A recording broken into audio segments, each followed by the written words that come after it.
Good morning children. आज हम लोग पाठ 3 सच्चाई पढ़ेंगे। पाठ निकालिए।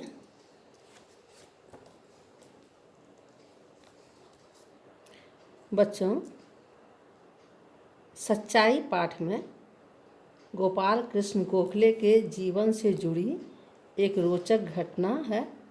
यह उनके बाल्यकाल की घटना है। इसमें उनकी सच्चाई के बारे में बताया गया है। वे बचपन से ही सदैव सत्य बोलते थे। गोपाल कृष्ण गोखले जी हमारे देश के महान नेता थे। महात्मा गांधी जी इनको अपना गुरु मानते थे। बच्चों, अब हम लोग किताब से पाठ पढ़ना शुरू करते हैं। एक दिन गुरुजी कक्षा में गणित पढ़ा रहे थे। उन्होंने कुछ सवाल बच्चों को हल करने के लिए दिए। सभी बच्चे सवालों को हल करने में जुट गए। उन्हीं बच्चों में एक बालक बहुत होशियार था। उसका नाम गोपाल था। उसने बहुत ही थोड़े समय में सभी सवालों को हल कर लिया और खड़े होकर बोला, गुरुजी, मैंने सभी सवाल हल कर लिए हैं। जब गुरुजी ने गोपाल की पुस्तिका जांची तो वे चकित रह गए। उसके सभी सवाल सही थे।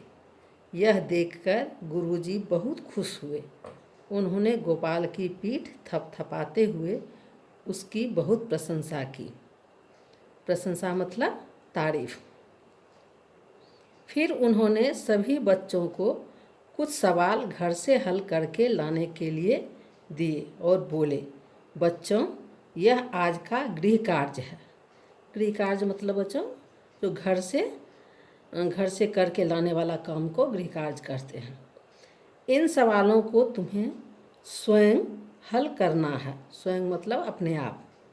यह सुनकर सब बच्चे खुशी खुशी घर चले गए। बच्चों, गुरुजी क्या पढ़ा रहे थे? तो गणित विषय पढ़ा रहे थे। किसके सभी सवाल सही थे? तो गोपाल के सभी सवाल सही थे। किसने गोपाल की प्रशंसा की? तो गुरुजी ने गोपाल की प्रशंसा की। ठीक है, अब पेज पलटते हैं।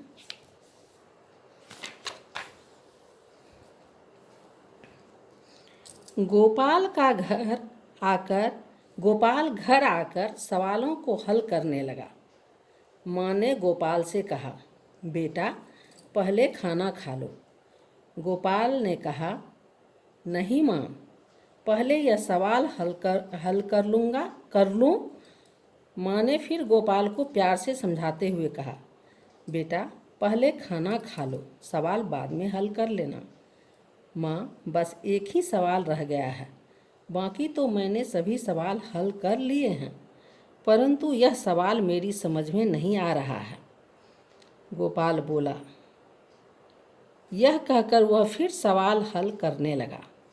गोपाल ने बहुत माथापच्ची की, मतलब बहुत सोचा समझा, बहुत देर तक सोचना समझना, माथापच्ची करना, परंतु सवाल उसकी समझ में नहीं आया।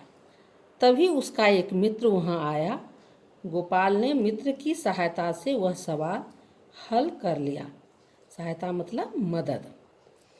अगले दिन जब गुरुजी ने सभी बच्चों की पुस्तिकाएं जांची तो केवल गोपाल के ही सभी उत्तर सही थे।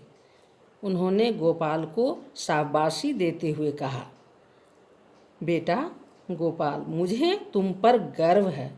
पूरी कक्षा में केवल तुम्हारे जवाब ही सही हैं। फिर उन्होंने जेब में से एक कलम निकाली और गोपाल को देते हुए कहा, बेटा, मैं तुमसे बहुत प्रसन्न हूँ और यह कलम तुम्हें पुरस्कार स्वरूप देता हूँ। पुरस्कार स्वरूप मतलब इनाम के रूप में। अब नेक्स्ट पेज आइए।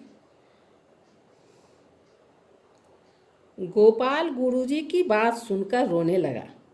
गोपाल को रोता देखकर गुरुजी हैरान रह गए। हैरान मतलब चकित। उन्होंने पूछा, अरे बेटा, तुम रो क्यों रहे हो? गोपाल बोला, गुरुजी, मैं पुरस्कार पाने के योग्य नहीं हूँ। योग्य मतलब काबिल। लेकिन आपने सभी सवाल स्वयं हल करने के लिए कहा था। मैंने सभी सवालों के स्वयं हल निकाल लिए, परंतु एक सवाल हल नहीं कर पाया। उसे हल करने में मेरे मित्र ने मेरी सहायता की है। गुरुजी, गोपाल की बात सुनकर बहुत खुश हुए। एक छोटा सा बालक सबके सामने सच बोल रहा है और अपनी भूल स्वीकार कर रहा है। भूल मतलब गलती, स्वीकार मतलब मंजूर कर रहा है।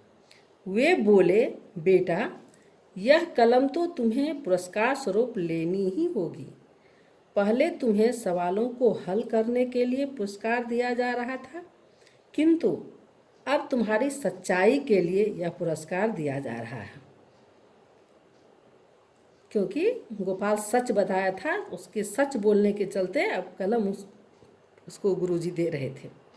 गुरुजी ने सच बोलने के लिए वह कलम गोपाल को दे दी। बच्चों, जानते हो यह बालक कौन था?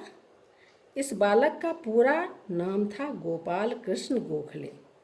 यह बालक बड़ा होकर हमारे देश का महान नेता बना। महात्मा गांधी गोपाल कृष्ण गोखले को अपना गुरु मानते थे।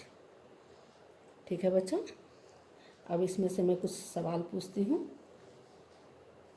सवाल हल करने में गोपाल की सहायता किसने की थी? सवाल हल करने में गोपाल की सहायता उसके मित्र ने की थी। गुरुजी ने पुरस्कार में गोपाल को क्या दिया? गुरुजी ने पुरस्कार में गोपाल को क्या दिया? कलम दिया। महात्मा गांधी अपना गुरु किसे मानते थे? महात्मा गांधी ने अपना गुरु गोपाल कृष्ण गोखले को मानते थे। ठीक है बच्चों, अब इस पाठ से हमें भी सीख लेनी है कि हमें कभी झूठ नहीं बोलना चाहिए। जो लोग सच बोलते हैं उनकी सभी प्रशंसा करते हैं। ठीक है बच्चों, धन्यवाद।